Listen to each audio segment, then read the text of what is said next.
Hey everybody, Superstring X here. Hope you're having a wonderful day. Today we're going to be talking about the Trial of the Sword. This is a DLC challenge available to you when you purchase the DLC pack for the Breath of the Wild. Today we're going to be going over specifically the beginning trials.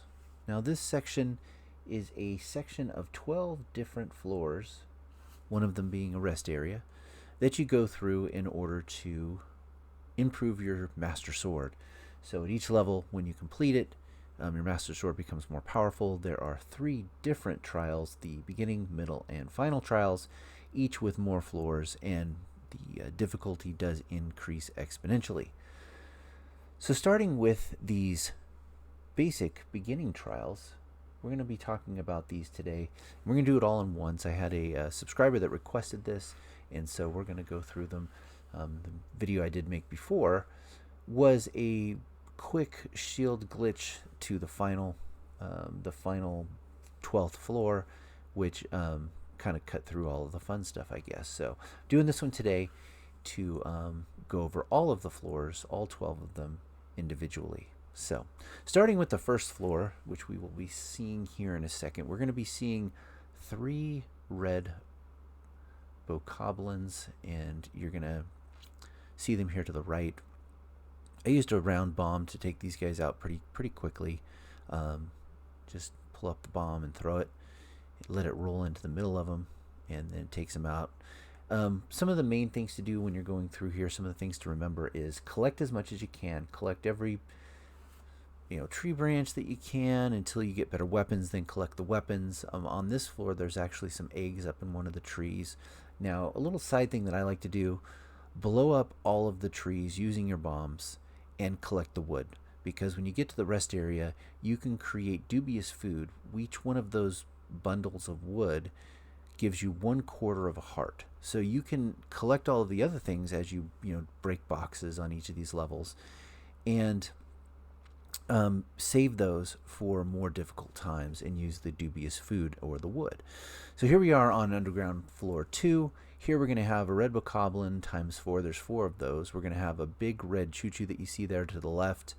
One thing you can do is you can blow up the choo-choo, and when the flame starts, you can use that to ride it the updraft and get up on top of the platform, which is what I'm going to do here in a second. So there, it starts the fire. You can ride the updraft, and then that gets you up here without having to use your arrows to knock that down. You can take out these guys one at a time. Make sure to collect the bows, the arrows, the shields, everything you can as you go through here. Save them as you go. As you get better weapons, you can obviously drop the other ones. If you've already had a chance to turn in some of your Kurok seeds and you have extra weapons boxes, then that's even better, because then you can collect more as you go. So the longer you wait to do this, the better. But again, it does power up your Master Sword, so it's really cool to have. I mean, that Master Sword power up, it also lasts longer before it goes out, so you can use it a lot more often. It's definitely something that I think was worth it for sure, doing the Trial of the Sword. So that's floor 2. Underground floor 3, we're going to be up against another choo-choo. We're going to have 4 red choo-choos, and then 4 big red choo-choos. They come in waves. So first you're going to take one out, then you're going to take the next few out. Now here's a note. There are 2 chests on this level. One directly behind you to the right when you start, and one straight ahead of you to the left. So I've cut these up to save time, but basically what I'm doing is I'm drawing these fire choo-choos over here so that I can blow them up and then create a updraft, and then use that updraft to fly up to this chest. And you're going to see what's in the chest here. You got a boomerang, fun little thing to have. On the other side, you're going to have the same sort of a platform. You can see it there right ahead. So you're going to do the same thing, or you can do the same thing. That's what I do. Create the updraft, and then ride the updraft up. These first few levels are fairly simple. As long as you take your time, you shouldn't have much difficulty. Save those fire arrows, and there's going to be a reason for that, but save the fire arrows. Take these choo-choos out with your bombs. Real simple. Go through, get all the wood, collect it, and you should be in and out of this 3rd floor, underground floor, rather simply. Not very difficult at all. Again, just take your time. I'm not an expert at this game. by any means whatsoever. So if I can do it, you can definitely do it. Just take your time and be methodical as you go through. So as we enter into underground floor 4, we're going to be up against 4 red bokoblins, 3 blue bokoblins, different areas here. My strategy was to get up in that platform right here. So run up here, listen carefully. You will hear the person drawing, one of the bokoblins drawing the bow, because they're fire arrows. So you'll hear them draw. Now what I did is I threw one of these explosives down there to blow one of those bokoblins off and kill them. The second one really didn't do much, but then from up here you can kind of get an assess what's going on, come down and start taking these guys out. Using bullet time is always fun if you have plenty of arrows to knock them out before they get a chance to come after you. So that's something that I like to do. It just makes it easier. So you just kind of go through taking out these bokoblins, collecting all the items. There's a lot of items in this level. There's spears, there's bows, there's all kinds of stuff. There's a soldier's broadsword, there's a soldier's shield, and so go through, collect as much as you can. Make sure you're taking the best of the items with you, and just take them out one at a time. Try and spread them out so that they're, you're not having to battle everybody all at once. That seems to be the way that makes the most sense. And again, collect all the wood you can. All those bundles of wood will come in handy, at least they did for me, in the form of cooking them one at a time and making them into the dubious food, which surprisingly is edible. So I would definitely do that.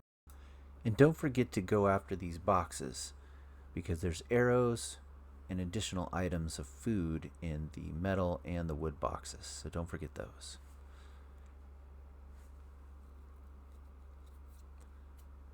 Alright, so we're finished there. We're moving on. As we move on to the next underground floor, we are going to be up against 2 red moblins and 3 blue bokoblins. Now the bokoblins are going to be hidden in that skull over there. The moblins are going to be out walking around. You can see them there. So however you want to take these guys is up to you. They kind of patrol around. I kind of drew one in. I used my bombs a lot to take them out, and I don't like to use my weapons just because they tend to run out easily. And so I just basically hit them with bombs, knock them down with that, and then if I have to, go after them with the rest. And then I drew the other guys out. There's several things you can do with that. Like I drew them out, the bokoblins, but at the same time, I believe there are some explosives in there. So see that lamp hanging up in the eye? You can always shoot that with an arrow. It'll drop down and explode and help you out a little bit there. If you can get into this flurry rush, it's definitely helpful to be able to do that with these guys. They come at you from different perspectives here, from different angles, and it's just easier if you can do that. Again, try and take them on more one at a time. This one, I should have just dropped that lamp. That would have been a lot easier, but it also saved the food that was inside, so that was good too. All right, so coming up to floor 6, this is like your first major challenge, I would say, in the beginning trials, and that is the stone talus. So if you've collected everything so far, you should have the weapons that you need to get rid of this guy. Now, there is a metal box around here, which I used to kind of start the process. I was kind of seeing like, hey, what can I do with this? And so I took the metal box to kind of knock him down a little bit initially. Now, if you're comfortable with taking out taluses in the game itself, then there's nothing more difficult about this particular stone talus than any of them in the game. It's not more powerful or longer lasting or anything at all. And so if you have a club that you can use to spin and take it out, that's really kind of the way to go. I jumped up in the tree here just to kind of stay out of the way initially, and then jump down onto it to get on top here, climb up. Ooh, it knocked me down. But again, wait for it to hit the ground like that, knock its arms off, then it lays down, you can jump on it, climb up, and then Watch your stamina, of course. When you get up there, pull out your thing here, do your little spinning move, and you can knock it out fairly quickly. You're going to probably break one of those wood ones, and you just basically have to switch to a different one, like I did. But as long as you have one of the bats or the two-handed weapons that you can spin like that, you can take these taluses out fairly easy, even with the weapons that you're collecting here. So that's pretty much it on this floor, floor 6. The talus is there. Again, collect wood, any of the trees. And the next level that we're going to be going into is underground floor 7, which is basically the rest level. And so here, take some time in this level. If you're really experienced, if you're better than I am at this game, then this beginning trials are very, very simple. They're not very difficult, but they get harder from this point on. So the floors 7 through 12 are a little bit more difficult. So make sure you go in, open up here. You're going to get have the shield of the mind's eye, the 8-fold blade, and a serpentine spear that you can get here. There's going to be some food and some arrows.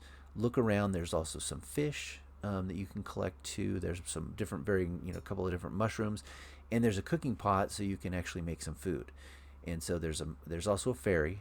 Make sure and get that fairy, because then you have a chance to be knocked out and still not die. So then I went through, I knocked down all the stuff, I made a ton of dubious food. I kind of showed what I do here. I try, no matter where I'm at, to fill up is basically all of my hearts with the dubious food if I can. I was kind of being aggressive this playthrough. I felt like, oh, I'm doing okay, so I didn't, do what I normally would do, and wasn't as conservative. But okay, coming in underground floor 8, we've got 2 Lizalfos, 2 blue Lizalfos, and an electric choo-choo. Now, choo-choos are easy. Just hit them with an arrow, and they will electrify our little buddy, so you can come out and take him out. There's a big rock here, so you can go jump off the rock, go into bullet time, take out these 2 Lizalfos. Again, try and split them up if you can. It's just easier if you can do that. It's much easier if you can split them up. There's treasure chest on this level that has 10 arrows, so grab that. Make sure that you grab that. There's 2 Lizalfos at the camp. They can be zapped, like I said, with that electric choo-choo, and then you basically just go one by one, taking them out. I like the bullet time, so that made it easier for me to do. There's the chest, it lies between the rocks. Just pull that out, and you can get that, and you're pretty much done with floor 8. There's no trees that are on this level that I can remember of personally. So just came, take this last guy out. Boom, he's done, and we're good to go. So that was floor 8. So moving into floor 9, we've got 2 water Octoroks, and we've got an electric Wizrobe, and you can get the lightning rod from him, which could be useful depending on if you like using that or not. So you see the Wizrobe there. The Octoroks are immediately firing at you, which if you know how to take these out, they're just as easy. Knock their hat off, they'll pop up. See that? They pop up. Pretty simple. Don't forget to use your Cryonis so you can freeze and lift these things up out of the water. And this is how I got this guy. I just kind of flew over to him here in a second, if I remember right. Fly over to him and use bullet time to take him out. Let's see if that's what happens. Doing this voiceover after I've played, and it's been a couple of weeks that it's taken me to edit this, put it together. So there it is. Okay. So we're finally doing it. So boom, fire at him. Oh, he's got a lot of... Okay, so I did have to come after him with my sword one more time. Okay, we got him though. We got him. We knocked him out.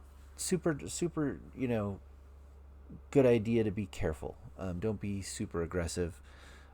Just take your time, like I said. So going into floor 10, we're going to have a blue Lizalfo, 2 black Lizalfos on this level. Now this one, as soon as you come in, they're going to start firing at you. See him straight ahead?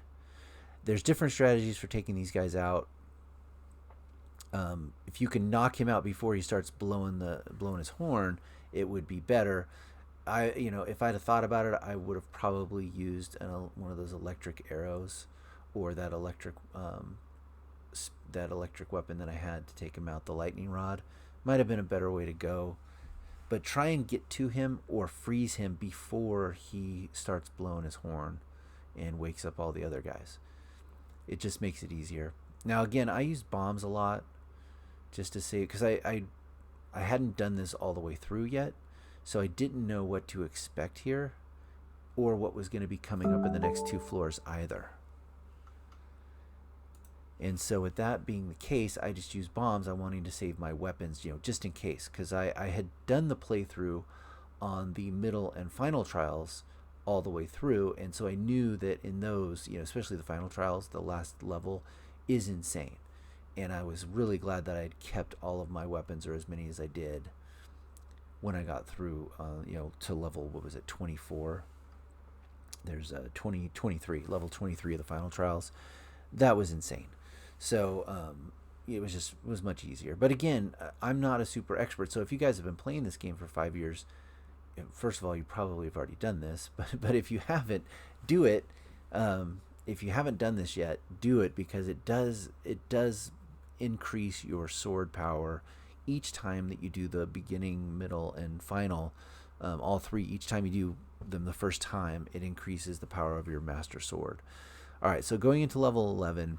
This is the final level where you have multiple guys. Now, this one was a little bit challenging for me because they're kind of spread out and they can see you. So I used Cryonis to kind of block them. I swam over here, and I took them on one at a time using arrows. That was like my way to do it. Obviously, there's a chest here too. So what you're going to run into on this level is you've got 4 bokoblins, 4 red bokoblins, 3 blue bokoblins, a black bokoblin, and a black moblin, which those are, you can see them up there on just a second ago, you can see them up on that platform. They've got some different arrows that you can get from them, and I just shot at these guys at a distance initially, hiding behind my my ice block there, taking them out one at a time using arrows, and that worked really well. Once I did that, I also knocked this guy down. And I did all of these guys with arrows before ever even moving to the right. There's a couple of there's a tower and a couple other fellows over there too that you got to take out. There's another bokoblin to the right here in a second. So this is like the chicken way to go, but hey, the chicken way worked. And so remember, bokoblins anyway, if you knock them in the water, they can't swim, so they drown. So if you can just knock them off in the water, that works too. And then here I got, I used that, switched out to a different weapon for this guy, knocked him into the water, and we're done. So again, knocking him into the water, really good way, especially for the more powerful ones that are more difficult to take down. So final floor is a huge challenge. You've got a blue Hinox, and there's some weapons around his neck. So he's got a knight's broadsword, a knight's bow, and a knight's shield hanging around his necklace. Now, a little trick here. There's, in this corner, there is a metal box. Now, you can use this metal box when he stands up and hears you. You can slide it up in front of him, and you can just flip it up and down and knock his power down using the metal box. I'm not an expert at this, so I did initially, begin doing it that way.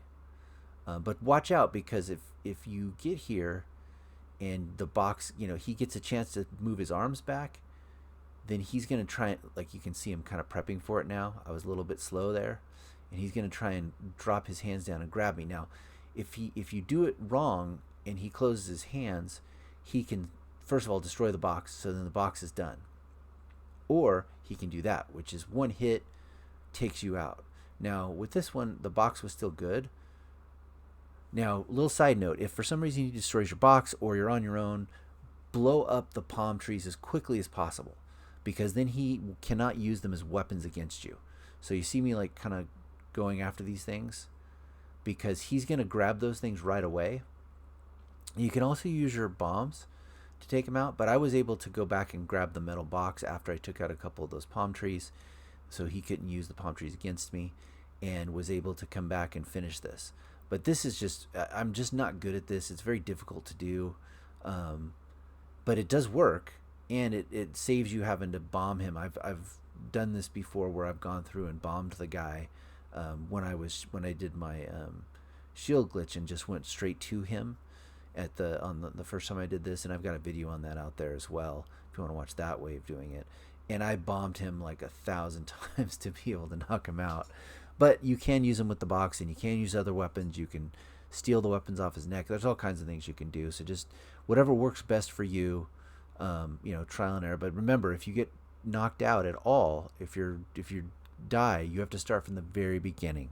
So that is no fun, trust me. So anyway, that was the beginning trial of the sword, levels 1 through 12.